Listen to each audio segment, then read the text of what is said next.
where's when this video came live. So, today's topic is, can pleasure be used in order to change your habits, beliefs, as well as your attitude? When I put this question out on my different social media platform accounts, I got some replies saying it's just not possible. Some said it's impossible to use pleasure in order to change yourself positively. And I understand their answers. That is from their experience, of course, and I would have agreed with them a few years ago myself. Now, the question is it possible to use pain to change your habits, beliefs, and attitude positively? Of course, yes, it is possible to do that. Conversely, is it possible to change your same things, habits, beliefs, and attitude using pleasure? The answer is yes.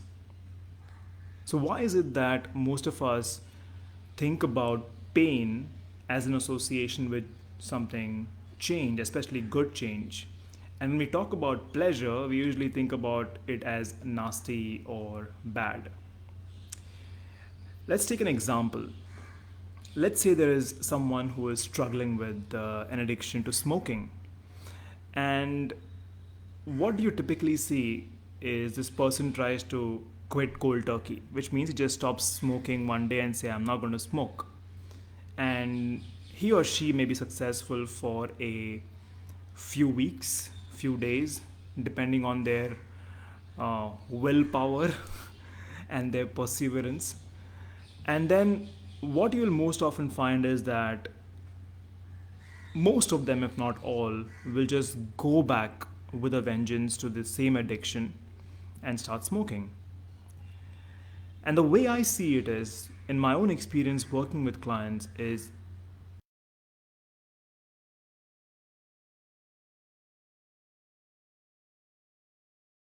pleasure that he is getting out of the activity of smoking. If he had just kept going down that lane of pleasure, he would have realized what he is seeking through that pleasure.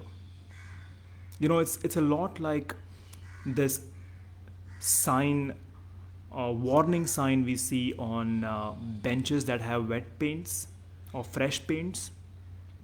It says, "Do not touch wet paint." And as soon as we read this, especially as children, our inclination is to go and touch it and see if it is actually wet or dry. Yeah, I'm sure you have experienced this yourself. Okay. You see, a lot of people were told that some parts of pleasure is not good, is not good. And that looks like a prohibition, that looks like something which thou shalt not do. And anything that looks like that, we are more and more inclined to fiddle with it, to keep tinkering with it. A lot of men are walking around with that sign in their mind saying, "Do not touch wet paint." Whereas if they had just gone down the lane of pleasure mindfully, they would have realized that the paint is no longer wet. It has dried a long time back. And all the attention that has been drawn towards that sign, "do not touch wet paint," for most part of their adult life, they could have used all that attention towards gainful purposes. Now, let me give you an example from my own life and many other clients that I've seen. People struggling with various addiction, okay, having grown in strict religious background or socio-economical background, certain things are frowned upon. For example, if a child is seen touching himself or herself at a young age, it's immediately considered to be a bad thing. Do you notice how I just drop my tone and I'm talking in hush hush tone? Only because I picked up this way of talking from an adult who happened to talk to me this way when they saw me doing something which was objectionable according to them. You see, you realize how these things are drilled into children. Okay? And once that prohibition is set, it is like that sign of wet paint. But there is nothing wrong with the child touching themselves. I mean, if you look at a monkey baby, it does this, does that all the time. It looks very cute. But in our structure, in our society, it is considered to be wrong. It's frowned upon. Okay? So people going after pleasure then becomes more of a secretive thing, and it creates a split. Instead, if we can use that drive that takes us towards pleasure, we can use that for change, for growth, and for actually making positive changes because we are addressing real issues. And why not, guys? Look at the brands who are marketing to you. Aren't they using these two phenomenon to sell to us? In fact, the most fun things that you'll buy are sold through pleasure. That's the larger driver because pleasure is something which drives us. Pain is something which drives us away. Pleasure moves us towards itself. So that is why they will sell you something like a life insurance policy or a death insurance policy or term insurance policy using fear.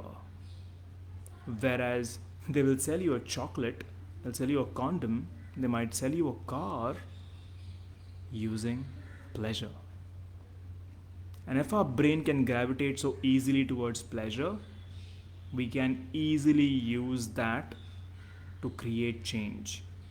When you sit with your therapist, it doesn't have to be a place where you have to go down the memory lane, recreate your painful memories and cry bucket loads, feel horrible and come back. It should be a place where you're just laughing, having a lot of fun, experiencing a lot of relief, and of course, a whole lot of relaxation.